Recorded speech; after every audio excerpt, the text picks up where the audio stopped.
નમસ્તે વાલા ભક્તજનો, આજે માતા ધર્મસભા પાસ્કા ઋતુનો 5મો રવિવાર ઉજવે છે.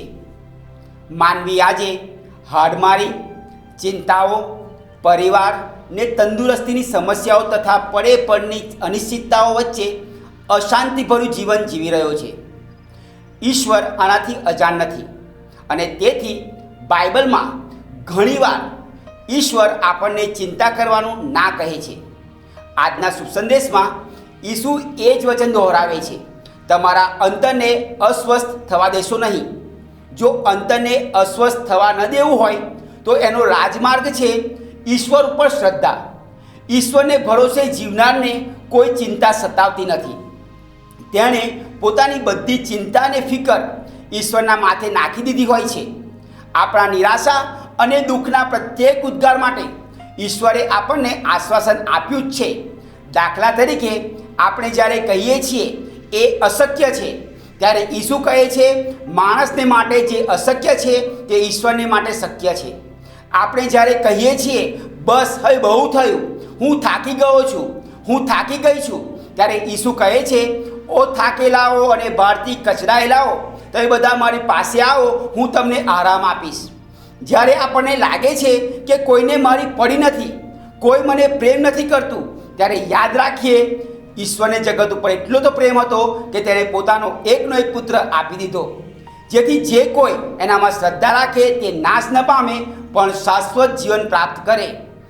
જ્યારે આપણને લાગે કે હવે આગળ નહીં વધાય, બધું ખતમ થઈ ગયું છે, ત્યારે ઈસુ કહે છે મારી કૃપા પૂરતી છે. દુર્બળતા હોય છે ત્યાં જ મારી શક્તિ પૂર્ણપણે પ્રગટ થાય છે. જ્યારે એવું લાગે કે આપણે કાંઈ કરવાને લાયક નથી, ત્યારે યાદ રાખીએ મારામાં બળ પ્રેરણાને પ્રતાપે હું સર્વ કાંઈ કરી શકું છું. જ્યારે આપણને એવું લાગે કે હવે મારાથી સંભાળાય એવું રહ્યું નથી, ત્યારે યાદ રાખીએ મારા પરમેશ્વર પોતાની સંપત્તિને છાજે એ રીતે ખ્રિસ્ત ઈસુ દ્વારા તેમની બધી હાજતો બહોળે હાથે પૂરી પાડશે. ઘણીવાર આપણે ડરી જઈએ છીએ, ત્યારે યાદ રાખીએ ઈશ્વરે આપણામાં જે આત્માનો સંચાર કર્યો છે તે આપણને કાયર બનાવતો નથી, પણ તે આપણામાં શક્તિ, પ્રેમ અને સંયમ પ્રેરે છે. એવું આપણને ઘણીવાર લાગે છે કે હું સાવ એકલો પડી ગયો છું, એકલી પડી ગઈ છું, કોઈ મારી સાથે નથી, ત્યારે યાદ રાખીએ હું કદી તને છોડી નહીં જાઉં, તારો ત્યાગ નહીં કરું.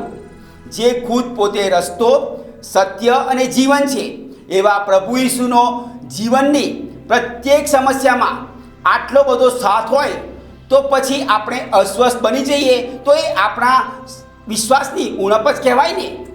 ઈસુ પંથ એ મોટા મોટા તત્વચિંતનનો નહીં, પણ ફક્ત ઈસુના પ્રેમ, કરુણા અને ક્ષમાનો માર્ગ પર ઈસુની પાછળ ચાલવાનો પંથ છે. પ્રથમ શાસ્ત્રપાઠમાં ધર્મસભા કે ધર્મ વિભાગમાં કોઈ પણ વિખવાદ થાય તો તેનું ઈશ્વરને ગમે એવું સમાધાન કેવી રીતે કરી શકાય એનું ઉદાહરણ પૂરું પાડે છે. ન્યાય અને સખાવત એ આપણી શ્રદ્ધાની અભિવ્યક્તિ છે. દુનિયાના માળખાની મર્યાદાઓમાંથી માર્ગ શોધીને આપણે ધર્મસભાના આધ્યાત્મિક માળખાને મજબૂત બનાવવાનું છે. નબળા વર્ગના હામી બનીને એમને મદદરૂપ થઈએ એ ઈશ્વરને ખૂબ જ પસંદ એવું કાર્ય છે. એક ધર્મ વિભાગ ઉપવાસના વિધિઓ અને અન્ય ધાર્મિક પ્રવૃત્તિઓથી ધમધમતો હતો. એ ધર્મ વિભાગમાં એક 90 વર્ષની ઉંમરે પથારીવશ એવા માજીની ખબર કાઢવા ને એમની કોઈ જરૂરિયાતમાં મદદ કરવા માટે એક 20 વર્ષની યુવતી નિયમિત જતી હોય છે. એ માજીએ એ યુવતીને કહ્યું, બેટા તું મારી પાસે આવે છે ત્યારે મને એવું લાગે છે જાણે ઈસુ ને એમની ધર્મસભા મારી પાસે આવ્યા હોય. જીવનની બધી અનિશ્ચિતતાઓમાં ઈસુના પ્રેમ, કરુણા અને સેવાના સંદેશને આપણા જીવનમાં કેન્દ્ર સ્થાને રાખીને ઈશ્વર આધારિત જીવન જીવીએ. આપ સર્વ ઉપર ઈશ્વરની ખાસ આશીષ સૂત્રો.